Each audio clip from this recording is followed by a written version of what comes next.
Very good evening student, स्वागत है आपका साइंस एजुटेक चैनल में। हमारा आज का जो टॉपिक है वो हमारा जूलॉजी यानी जंतु विज्ञान से संबंधित, यानी आज हम जंतुओं के बारे में पढ़ेंगे कि हमारे जंतुओं का जो क्लासिफिकेशन किया गया था, 5 जगत वर्गीकरण किया गया था, जिनमें जगत एनिमेलिया जो था वो किन किन वर्गों में विभाजित था, उनके बारे में आज हम अच्छे से टॉपिक के बारे में डिस्कस करेंगे। तो आगे बढ़ने से पहले मैं आप सबको बता दूं, आप हमारे साइंस एजुटेक एप्लीकेशन को डाउनलोड करके लाइव क्लासेस, मॉक टेस्ट और पीडीएफ को प्राप्त कर सकते हैं। अधिक जानकारी के लिए दिए गए व्हाट्सएप नंबर पर भी संपर्क कर सकते हैं। तो चलिए हम हमारे बढ़ते हैं हमारे टॉपिक की तरफ। तो हमारा टॉपिक है जंतु विज्ञान, यानी कि जंतुओं के बारे में अध्ययन करना। तो अध्ययन करना या उनके क्रियाकलापों के बारे में स्टडी करना क्या कहलाता है? जंतु विज्ञान। ठीक है, अब जंतु विज्ञान में हमें सबसे पहले पढ़ना है किंगडम एनिमेलिया। ठीक है, यानी एनिमल किंगडम को आज हम कवर करेंगे पूरा का पूरा, कि हमारा जो एनिमल किंगडम है वो कितने पार्ट्स में डिवाइड है और उन्हें किस तरीके से डिवाइड किया गया है। ठीक है, तो सबसे पहले आते हैं हमारे नॉन कॉर्डेटा। नॉन कॉर्डेट्स जो इनवर्टिब्रेट होते हैं, इनवर्टिब्रेट यानी अकशेरुक प्राणी, जिनमें कशेरुका नहीं पाई जाती, ये अकशेरुक प्राणी होते हैं, अकशेरुक प्राणी होते हैं। ठीक है, जिनमें कशेरुका नहीं पाई जाती है। और कॉर्डेट्स में आते हैं वर्टिब्रेट जो कशेरुक प्राणी होते हैं। ठीक है, कशेरुक प्राणी जिनमें कशेरुका पाई जाती है। ठीक है, तो जो हमारा क्लासिफिकेशन है इस तरीके से है कि नॉन कॉर्डेट में हमारे पॉरीफेरा आता है, सीलेंट्रेटा आता है, Platyhelminthes, nematode, annelid, arthropoda, Mollusca और एकाइनोडर्मेटा। ठीक है, ये सारे के सारे हमारे नॉन कॉर्डेट्स होते हैं। और कॉर्डेट्स में आते हैं हमारे वर्टिब्रेट्स। तो वर्टिब्रेट में आते हैं पिसेस, एम्फीबिया, रेप्टाइल, एप्स और मैमेलिया। ठीक है, तो इन सब के पिसेस यानी कि मत्स्य वर्ग, एम्फीबियन वर्ग, रेप्टाइल सरीसृप वर्ग, पक्षी वर्ग और स्तनी वर्ग। ठीक है, तो इन सारे वर्गों के बारे में हम आज डिटेल से पढ़ेंगे, इनके लक्षण पढ़ेंगे और इनके एग्जाम्पल की कौन कौन से एग्जाम्पल कौन कौन से वर्ग में आते हैं। चलिए शुरू करते हैं। तो हमारा सबसे पहले आएगा फाइलम प्रोटोजोआ।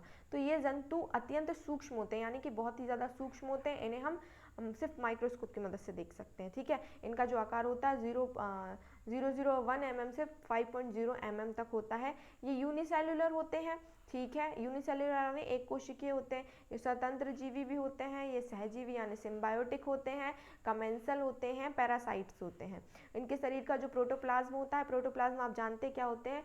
न्यूक्लियोप्लाज्म और साइटोप्लाज्म को मिलाकर जो द्रव्य बनता है, ठीक है, उसे हम प्रोटोप्लाज्म कहते हैं। तो इनका जो प्रोटोप्लाज्म होता है वो बाह्य द्रव्य या अंतर्द्रव्य में विभेदित होता है, यानी कि अलग अलग पार्ट्स में डिवाइड होता है। जैसे एग्जाम्पल हुआ यूग्लिना, एंटमीवा, हिस्टोलिका और ट्रिपेनोसोमा, यानी यूग्लिना, अमीबा, ट्रिपेनोसोमा, ये हमारे प्रोटोजोआ के एग्जाम्पल हैं।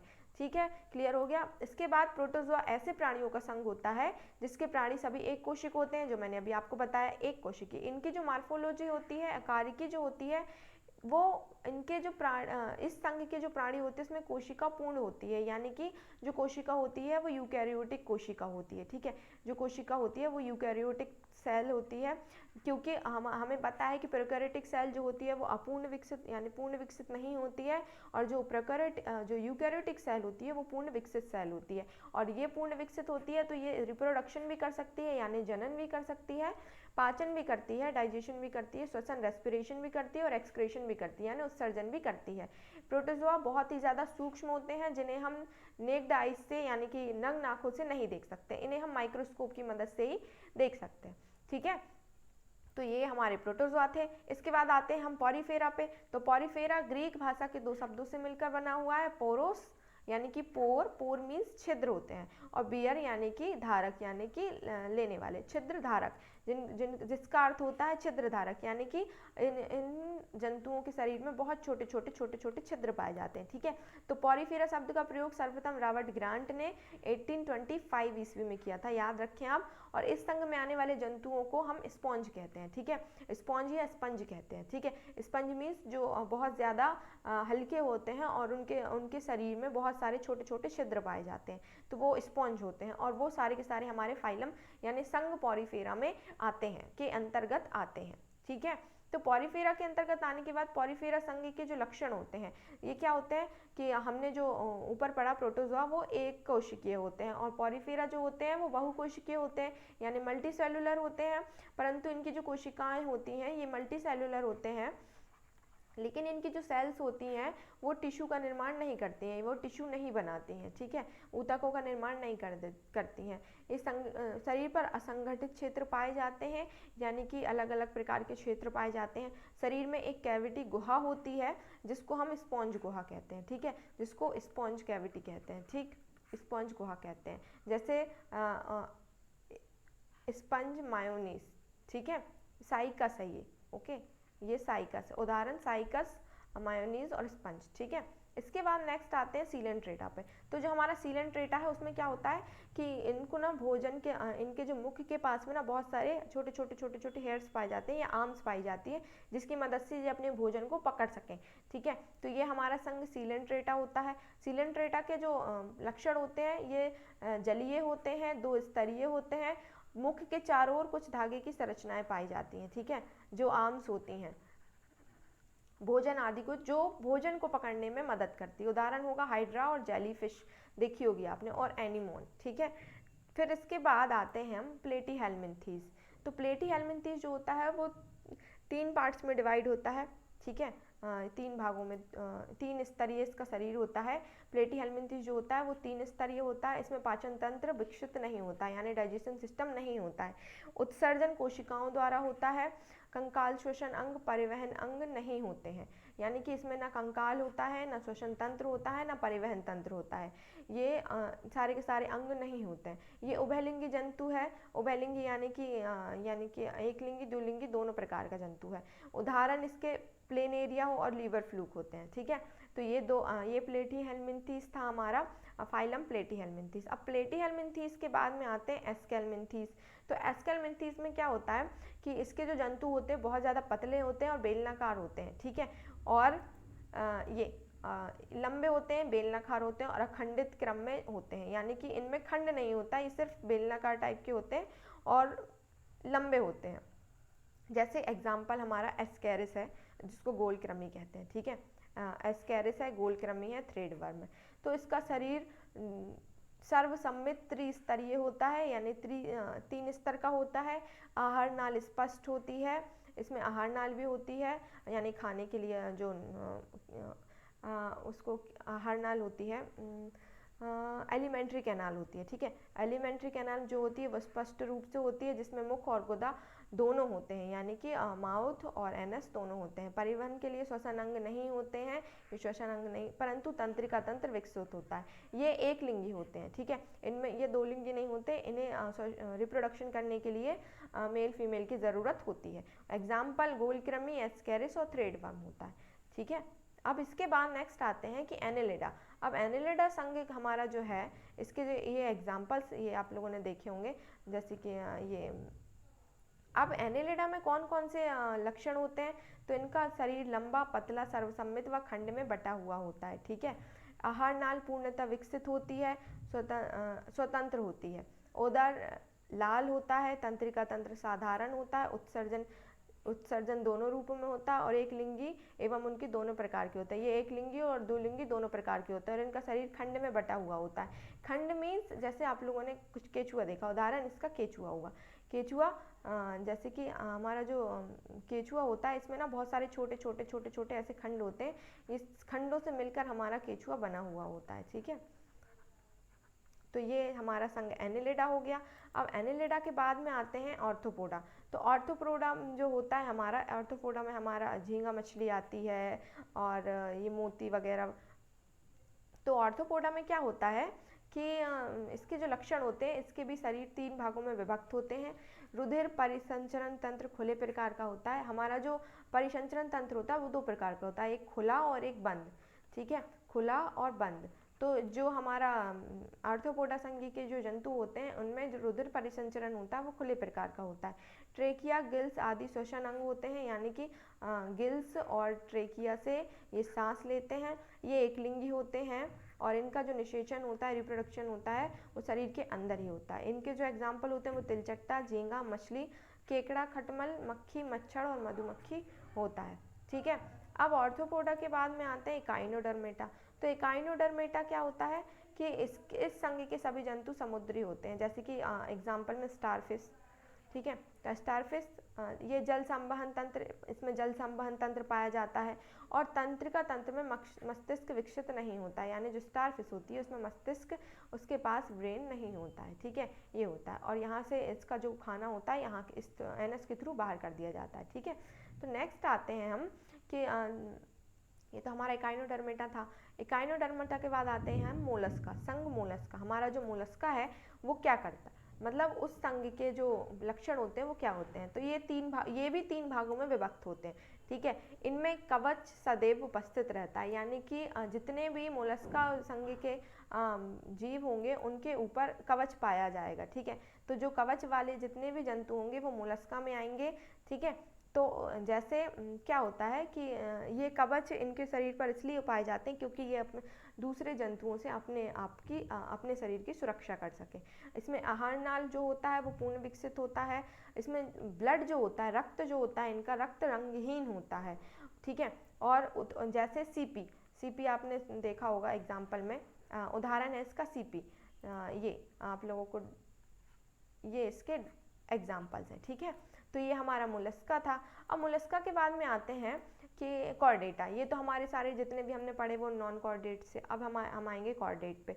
तो कॉर्डेट वो होते हैं जिनमें वर्टिब्रेट होती है, यानी कि कशेरुका होती है, जैसे सैलमंड्री, शार्क, स्नेक, लैम्प्रेसी, टाइगर वगैरह, इन सब में कशेरुकाएं पाई जाती है, ठीक है। तो ये इनमें नोटोकॉर्ड उपस्थित होते हैं, यानी कशेरुकाएं। इनमें क्लोन क्षेत्र भी होते हैं। और कॉर्डेटा हमारे जो होते हैं उनके इसमें जो कॉर्डेटा में जो वर्गीकरण किया गया है उसके अनुसार इसमें 13 वर्ग होते हैं, ठीक है। कुछ जो इम्पोर्टेंट वर्ग हैं उनके बारे में मैं आपको बता देती हूँ। जैसे सबसे पहले आता है हमारा मत्स्य वर्ग। मत्स्य वर्ग में जितनी भी हमारी मछलियाँ होती हैं, मछली वर्ग आता है, पूरा का पूरा मत्स्य वर्ग में आ जाता है, ठीक है। तो मत्स्य वर्ग के जो लक्षण होते हैं वो क्या होते हैं, तो ये सभी असमतापी जंतु होते हैं, ठीक है। यानी कि मछली जो होते हैं ये सभी असमतापी होते हैं और ये जलीय होते हैं, ठीक है। जाहिर सी बात है कि मछलियाँ होंगी तो वो पानी में ही रहेंगी, ठीक है। तो ये सभी असमतापी जंतु होती हैं और इनका हृदय केवल अशुद्ध रक्त को पंप करता है, यानी कि अशुद्ध रक्त जो होता है सिर्फ उसको पंप करता है, शुद्ध रक्त को नहीं करता है। इसमें जो श्वसन होता है, इसमें श्वसन गिल्स द्वारा होता है, ठीक है। गलफड़े पाए जाते हैं और कुछ मछलियों में कंकाल उपास्थि का बना हुआ होता है, यानी इनके जो उपास्थि यानी कार्टिलेज, ठीक है, कार्टिलेज का बना हुआ होता है। यानी कि मछलियाँ जो होती हैं उनमें कुछ का कंकाल बहुत ज़्यादा मुलायम हड्डियों का होता है, जिसको उपास्थि कहते हैं और उपास्थि को कार्टिलेज कहते हैं, ठीक है। तो जो मत्स्य वर्ग के प्रमुख लक्षण, जैसे इसके एग्जाम्पल होंगे रोहू मछली, कतला मछली और समुद्री घोड़ा, ठीक है। तो ये सारे हमारे मत्स्य वर्ग के लक्षण थे और इसके उदाहरण थे। अब मत्स्य वर्ग के बाद आएंगे कि एम्फीबिया वर्ग क्या होता है। एम्फीबिया वर्ग उभयचर होता है। उभयचर मीन्स जो पानी में भी रह सकता है और जल में भी और थल में भी, दोनों में भी रह सकता है, ठीक है। तो इसमें क्या होगा, इसमें सारे के सारे फ्रॉग्स आएंगे, जैसे फ्रॉग आएगा, tadpole, salamander, bull frog, wood frog, tree frog, newt, जितने भी फ्रॉग्स होंगे सारे के सारे हमारे एम्फीबिया वर्ग में आएंगे। तो एम्फीबिया वर्ग के सभी प्राणी जो होते हैं वो सबसे पहले तो उभयचर होते हैं, यानी उभयचर वह होते हैं जो जल और थल दोनों में पाए जाते हैं, ठीक है। एम्फीबिया वर्ग के, एम्फीबिया का मतलब ही होता है उभयचर वर्ग। तो उभयचर का मतलब होता है जो वह प्राणी या वह जंतु जो जल और थल दोनों जगह पे सरवाइव कर सकते हैं या रह सकते हैं, तो वो हो जाएंगे उभयचर जंतु। और ये सब जो जितने भी उभयचर जंतु होंगे वो सारे के सारे एम्फीबिया में आएंगे। ये समतापी होते हैं और इनका जो श्वसन होता है, ये श्वसन जो करते हैं वो क्लोम, त्वचा और फेफड़ों द्वारा करते हैं, ठीक है। इसका एग्जाम्पल होगा मेंढक यानी फ्रॉग। जो फ्रॉग्स होते हैं वो सारे के सारे एम्फीबिया में आते हैं। एग्जाम्पल आपसे क्वेश्चन पूछा जाएगा कि जो हमारा मेंढक है किस वर्ग में आता है, मेंढक किस वर्ग का प्राणी है, किस वर्ग का जंतु है। तो आपको पता हो कि मेंढक जो है हमारा किस वर्ग का जंतु है, एम्फीबिया वर्ग का जंतु है, ठीक है। क्लियर हुआ। अब एम्फीबिया वर्ग के लक्षण होने के बाद हम आएंगे कि सरीसृप यानी रेप्टाइल्स। रेप्टाइल्स वो होते हैं जो रेंगने वाले जंतु होते हैं, ठीक है। तो रेंगने वाले जंतु सबसे पहले स्नेक होता है, डिजर्ट टर्टाइल्स होते हैं, सैलमन होता है, टर्टल होते हैं और अमेरिकन एलिगेटर, जो एलिगेटर्स होते हैं, मगरमच्छ होते हैं वो, ठीक है। तो सरीसृप वर्ग में वो आते हैं जो रेंगते हुए हैं, यह वास्तविक स्थलीय कशेरुकी जंतु हैं। ठीक है, स्थलीय कशेरुक जंतु हैं। इनके पास 2 जोड़ी पैर होते हैं, यानी इनके पास पैर भी होते हैं। इनका जो कंकाल होता है वो पूर्ण होता है। श्वसन इनका जो होता है वो फेफड़ों द्वारा होता है। और इनके अंडे कैल्शियम कार्बोनेट की बने कवच से ढके रहते हैं। ये आप याद रखें कि जो अंडे देते हैं, अंडे देने वाले कशेरुकी जंतु होते हैं, अंडे देने वाले कशेरुक जंतु होते हैं वो सरीसृप में आते हैं। और जो रेंगते हैं, अंडे देने वाले कशेरुक जंतु जो रेंगते हैं तो वो हमारे सारे के सारे सरीसृप वर्ग में आ जाते हैं। ठीक है, और जैसे एग्जाम्पल छिपकली, सांप और कछुआ। ठीक है, तो ये सारे के सारे हमारे सरीसृप वर्ग में आएंगे, क्योंकि हमारा सांप भी है वो भी रेंगता है, छिपकली भी रेंगती है, कछुआ भी रेंगता है। ठीक है, अब कुछ नोट है, नोट करके आप लिख सकते हैं कि जो हेलोडर्मा नाम की छिपकली है, हेलोडर्मा नाम की लिजार्ड जो होती है वो विश्व की, वर्ल्ड की एकमात्र जहरीली छिपकली होती है। ठीक है, ठीक है, ये आप याद रखें क्योंकि ये पूछा जा सकता है आपसे एग्जाम में। और समुद्री सांप है जिसे हाइड्रोफिस कहते हैं। हाइड्रोफिस नाम का समुद्री सांप है जो संसार का सबसे जहरीला सांप होता है, ये भी आप याद रखें। और सांपों की विष ग्रंथि, सांपों की जो विष ग्रंथि होती है वो स्तनधारियों की तेल ग्रंथियों के सदृश होती है, यानी कि जो स्तनधारियों में तेल ग्रंथियां पाई जाती हैं उसके बराबरी पर सांपों की विष ग्रंथियां पाई जाती हैं। ठीक है, तो ये नोट आप करके लिखें, ये सरीसृप वर्ग में आते हैं। ठीक है, फिर सरीसृप के बाद में आते हैं पक्षी वर्ग। तो पक्षी वर्ग जो होता है हमारा एवेस वर्ग जो है उसमें हमारे सारे के सारे जितने भी पक्षी होते हैं सारे के सारे आ जाते हैं। जैसे ऑस्ट्रिच, शुतुरमुर्ग भी हमारा पक्षी है, मैना भी पक्षी है, पैरट भी, स्पैरो, रिहा और पेंगुइन। जो पेंगुइन्स होते हैं वो बर्फीली जगह के पक्षी होते हैं। ठीक है, तो ये हमारे पक्षी थे। अब पक्षियों के लक्षण क्या होते हैं, तो इनका अगला पाद उड़ने के लिए पंखों में रूपांतरित हो जाता है। यह समतापी होते हैं और इनका श्वसन फेफड़े द्वारा होता है, श्वसन फेफड़े द्वारा होता है। इसमें मूत्राशय अनुपस्थित होता है। और शालिनी पक्षी में, शालिनी पक्षी यानी कि बोलने वाले पक्षियों में वाक्य यंत्र होते हैं। वाक्य यंत्र मीन्स बोलने वाला जो यंत्र होता है वो होते हैं, जैसे कौवा, चिड़िया, तोता, इन सब में वाक्य यंत्र पाए जाते हैं। ये पक्षी वर्ग के प्रमुख लक्षण थे। अब पक्षियों में क्या होता है कि ये इनकी जो हड्डियां होती हैं वो खोखली होती हैं जो उड़ने में इनको सहायता प्रदान करती हैं। सबसे ज़्यादा इसमें पंख पाए जाते हैं। तो ये नॉर्मल, ये एकदम सबसे, हाँ, अब हमें पता हो कि सबसे बड़ा जीवित पक्षी कौन सा होता है, तो सबसे बड़ा जीवित पक्षी शुतुरमुर्ग को कहा गया है, ऑस्ट्रिच को। ठीक है, ऑस्ट्रिच को। और सबसे छोटा पक्षी हमारा हमिंग बर्ड है।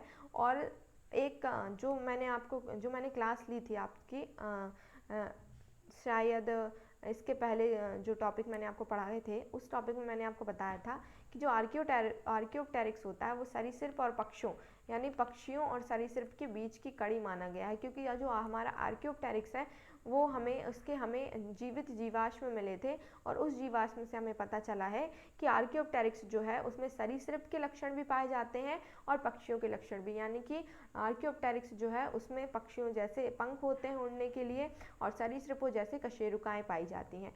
तो जो हमारा आर्कियोप्टेरिक्स था एक युग का सर्वप्रथम पक्षी था, यानी पहला पक्षी था जो सरीसृप और पक्षियों के बीच की कड़ी माना गया था। ठीक है, और हमारे भारत का सबसे बड़ा चिड़ियाघर अलीराजपुर में है, ये आप याद रखें। नोट हैं ये सारे के सारे नोट हैं, आप इन्हें नोट करें। भारत का सबसे बड़ा चिड़ियाघर अलीराजपुर में और विश्व का सबसे बड़ा चिड़ियाघर नेशनल पार्क में है। ठीक है, तो ये भारत का सबसे बड़ा चिड़ियाघर कहाँ पर है, अलीराजपुर में, ये आप याद रखें बिल्कुल। ठीक है, इसके बाद नेक्स्ट आएंगे कि मैमल्स, मैमेलिया वर्ग जो है हमारा वो क्या है। तो स्तनी वर्ग में वो आते हैं जिनकी त्वचा पर श्वेत ग्रंथियां और तेल ग्रंथियां पाई जाती हैं। ठीक है, इन सभी जंतुओं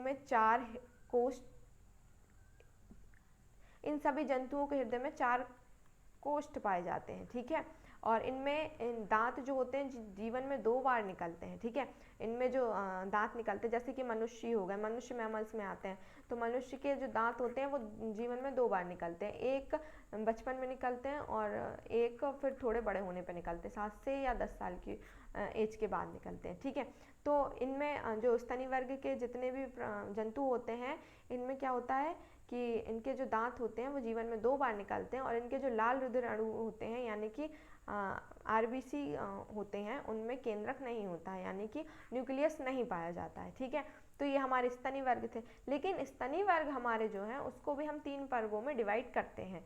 ठीक है, तो एक हमारा आता है प्रोटोथीरिया और एक मेटाथीरिया और एक यूथीरिया।